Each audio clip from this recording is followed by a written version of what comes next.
दलित शोषित न्याय मंच के राष्ट्रीय अध्यक्ष के साथ राष्ट्रीय महामंत्री विजय राजपूत भी पहुंच चुके हैं, लोगों को राशन वितरण कर रहे हैं।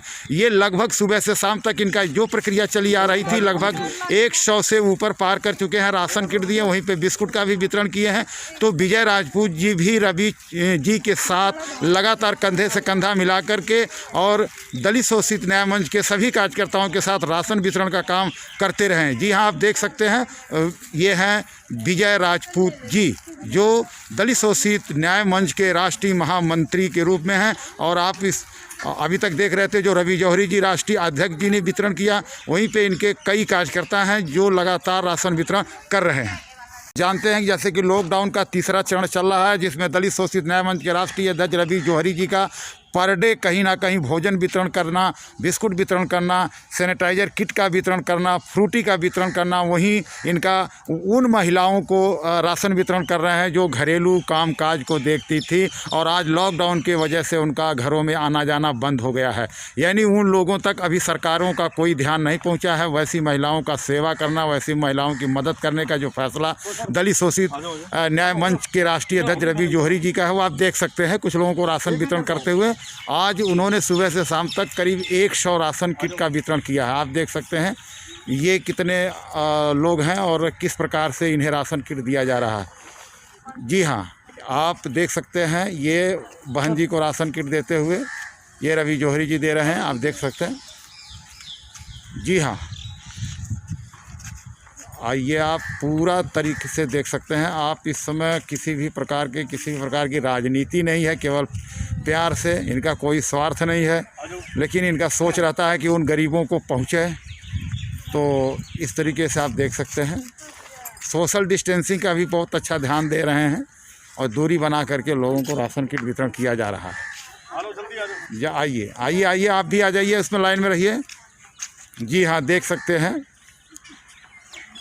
अब मैं आप लोगों से चाहूँगा कि मैं रवि जौहरी जी से मिलना चाहूँगा कि रवि जौहरी जी कुछ क्या कहते हैं राशन किट को लेकर के। और आए दिन जहां इस कोरोना की महामारी से तो पूरी दुनिया परेशान है, वहीं लेकिन हिंदुस्तान में कई जगह कुछ ऐसी घटनाएं मिली हैं, जैसी महाराष्ट्र सरकार की देखी गई हॉस्पिटल को लेकर के।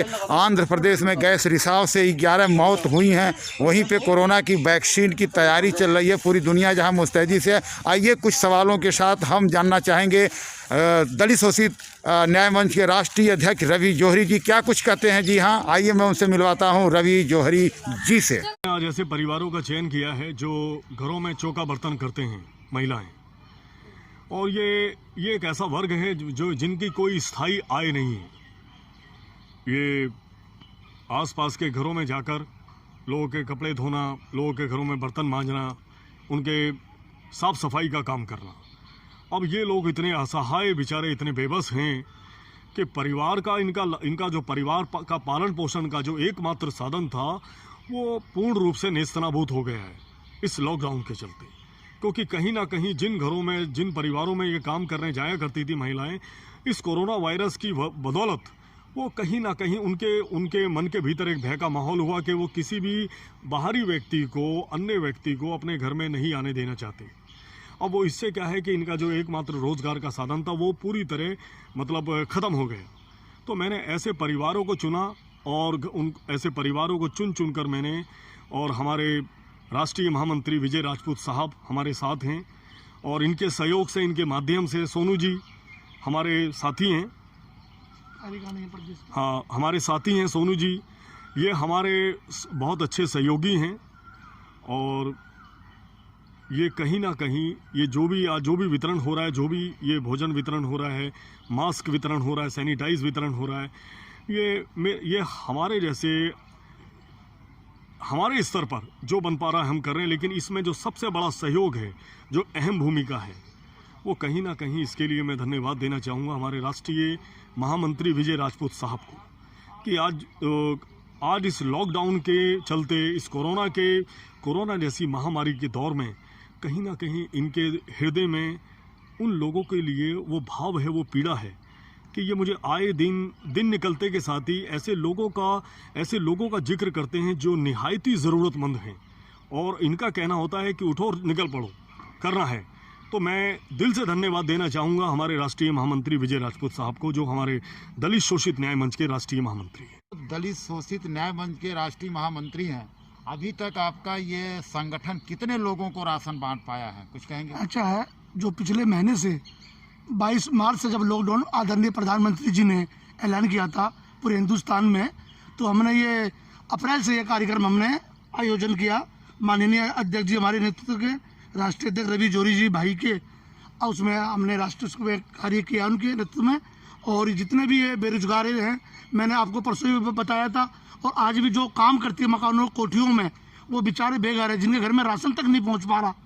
तेल है, चावल है, चीनी है, आटा है। आज हमारे माननीय अध्यक्ष जी के नेतृत्व में ये बेचारों को, इनको जो 50 परिवार है, इनको हमने ये सोचा, अध्यक्ष जी ने सुबह बात हुई थी मेरी, मैंने अध्यक्ष जी ये करना है, और वो छोड़ दो आप, जो बेचारे मेहनत करते हैं कोठी में, जो नौकर हैं, बर्तन मांजते हैं, तो अध्यक्ष जी ने अपने किसी से हमारा कोई सहयोग नहीं कर रहे, सब सारा पैसा हमारा दलित न्याय शोषण मंच की ओर के अध्यक्ष जी। बल्कि पूरे देश में क्या, पूरे विश्व में कोहराम मचा है। पूरे विश्व की महाशक्तियों ने इस कोरोना के आगे घुटने टेक दिए। सब अपने आप को बड़ा हारा हुआ महसूस कर रहे हैं, और आए दिन बड़ी से बड़ी तबाही होने की सूचनाएं मिल रही हैं। अभी जानकारी मिली है कि कोरोना वैक्सीन की खोज इजराइल और इटली ने कर ली है। बल्कि उनका ये दावा है कि वो इस पर क्लिनिकल ट्रायल भी अपना कर चुके हैं। अब कहीं ना कहीं एक उम्मीद जागी है पूरे विश्व की, लेकिन उसके साथ साथ ये है कि ये भी लोगों के मन में संशय है कि ये वैक्सीन कब तक बाजार में आ पाएगी, कब तक लोगों को आसानी से उपलब्ध हो पाएगी, कब तक ये आए दिन होने वाली मौतों से निजात दिला पाएगी, कब तक क्या ये इन कोरोना जैसी भयंकर महामारी के सामने उसे नेस्तनाबूद करने के लिए क्या उस कसौटी पर यह वैक्सीन खरी उतर पाएगी। लोगों में कई तरह के सवाल हैं, लेकिन भारत के वैज्ञानिक भी अपनी बौद्धिक प्रतिभा के बल पर इसका इलाज खोजने में लगे। इतिहास गवाह है, भारत के वैज्ञानिकों ने बड़ी से बड़ी महामारी का इलाज ढूंढ निकाला है। तो भारत के वैज्ञानिक भी इसका इलाज ढूंढने में लगे, और हमें भरोसा है, अपने वैज्ञानिकों पर यकीन है कि वो जल्द से जल्द इस कोरोना जैसी बीमारी के लिए कोई ना कोई समाधान जरूर ढूंढ निकालेंगे। ऐसा हमें अपने वैज्ञानिकों पर भरोसा है। एक वीडियो जो पूरे देश में वायरल हो रहा है कि महाराष्ट्र के मुंबई के मरीन इलाके में, जहां महाराष्ट्र सरकार है, एनसीपी, शिवसेना और कांग्रेस की सरकारें हैं, और वहां के एक अस्पताल में कोरोना मरीजों का जहां इलाज चल रहा है, उन्हीं मरीजों के बिस्तर पर कोरोना से हुई मौतों के शव उनके बिस्तर पर रखे पाए गए हैं और काली पॉलीथीन में पैक करके रखे गए हैं। तो ये कहीं ना कहीं उन जिंदा लोगों पर कातिलाना हमला है महाराष्ट्र सरकार का। एक ऐसी लापरवाही, एक इतनी बड़ी लापरवाही कि सीधे तौर पे महाराष्ट्र सरकार मौजूदा संक्रमण से पीड़ित लोगों के इलाज को गंभीरता से लेने की बजाय उनका सीधे कत्लेआम करना चाहती है। ऐसा ही आभास हो रहा है। जो अस्पताल से आए वीडियो को जो मैंने देखा, मैं इस बात को लेकर बड़ा पीड़ित हूं कि इतने बड़े पैमाने की लापरवाही, इतने बड़े स्तर की लापरवाही, और महाराष्ट्र सरकार खामोश है। मैं ये मांग करूंगा कि जो भी अस्पताल प्रशासन से जुड़े लोग या जो भी लोग इसमें शामिल हैं, ताजीरात हिंद की जितनी भी धाराएं जो उन्हें दंड देने के लिए, उन्हें सजा देने के लिए अनुकूल होती हैं, वो सारी ताजीरात हिंद की धाराओं के साथ उनको सख्त से सख्त सजा दी जाए, ऐसी मैं मांग करता हूँ।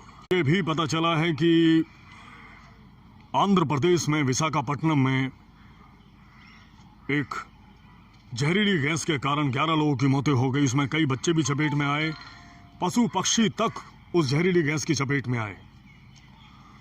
और इस दिल दहला देने वाले हादसे ने तो उस दिन की याद दिला दी कि भोपाल त्रासदी कांड, एक ऐतिहासिक कांड जो 3 जनवरी 1984 को भोपाल में हुआ, आइसोनाइट गैस रिसाव के चलते। एक ऐसा भयानक कांड था जिसको आज तक हिंदुस्तान की जनता और भोपाल की जनता शायद भूली नहीं है, क्योंकि उसके बाद जो लोगों पर असर रहा उसका, अनेकों लोग जो मारे गए, उनके परिवार के सदस्य शारीरिक अक्षमता के शिकार हुए, स्थायी अपंगता के शिकार हुए, नेत्रहीनता के शिकार हुए। वो परिवार आज तक उस मार को झेल रहे हैं। और वर्तमान में ये जहरीली गैस, ये जो इस गैस ने जिस तरह से मतलब प्रकोप मचाया है कि लोग जो जहां खड़ा था वहीं बेहोश हो गया। आसपास के 4 किलोमीटर तक के इलाके में इस गैस का प्रभाव पहुंचा। और मैं उन सभी पीड़ित परिवारों के लिए जो इस गैस से, जहरीली गैस से पीड़ित हुए हैं, उनके लिए मेरे लिए मन में उनके लिए संवेदना है। उन परिवारों के गुजरे हुए, जिन परिवारों के सदस्य इस जहरीली गैस से मारे गए हैं, मैं उनके लिए हौसले की कामना करता हूं, दुआ करता हूं कि उनको हिम्मत बख्शे और ऊपर वाला हौसला बख्शे। सर, आज आपने सुबह से शाम तक कई सैकड़ों लोगों को राशन किट वितरण किया है, और वो उन महिलाओं को किया है जो घरों में कामकाज, चौका बर्तन के काम करते थे, और उन लोगों को आज अपने मालिकों के पास जाने की इजाज़त नहीं है, वो लोग परेशान थे। तो उसको लेके क्या कहना चाहेंगे? आज क्या ये 100 लोगों को ही बांटना है या और भी लोग अभी मिल सकते हैं? हमारा लगातार प्रयास जारी है और जारी रहेगा जब तक लॉकडाउन है। दलित शोषित न्याय मंच के बैनर तले हमारा जो प्रयास है वो लगातार जारी है और जारी रहेगा। हमारे स्तर पे जो भी बन पाएगा हम करेंगे। जो भी कोशिश, भोजन देने की बात हो या मास्क वितरण की बात हो, सैनिटाइज की, और जहां झुग्गी बस्तियों में गरीब बच्चों को भोजन की बात हो, तो जो हमारे स्तर पे बन पाएगा हम करेंगे। और हम लगातार 7 अप्रैल से लेकर अब तक हम अलग अलग इलाकों में, अलग अलग क्षेत्रों में जाकर जो भी हम अपनी क्षमता अनुसार कर पा रहे हैं वो करेंगे। और ये हमारा इसी तरह जो लोगों के प्रति जो हमारा ये चल रहा है प्रोसेस, हमारी कोशिश है कि कोई भूखा ना रहे। इस कोशिश में हम लगे हैं और सरकारें अपना काम कर रही हैं, संगठन अपना काम कर रहे हैं। हम भी अपने स्तर पे जो बेहतर होगा वो करेंगे। मंच की रवि जौहरी जी की तरफ से कहना चाहूँगा कि जिन्होंने आज राशन वितरण गरीबों को किया है, मैं उनका और भाई साहब महामंत्री जी का आभार व्यक्त करना चाहता हूँ और कहना चाहता हूँ कि इसी तरीके से वो गरीबों का सहयोग करें। धन्यवाद।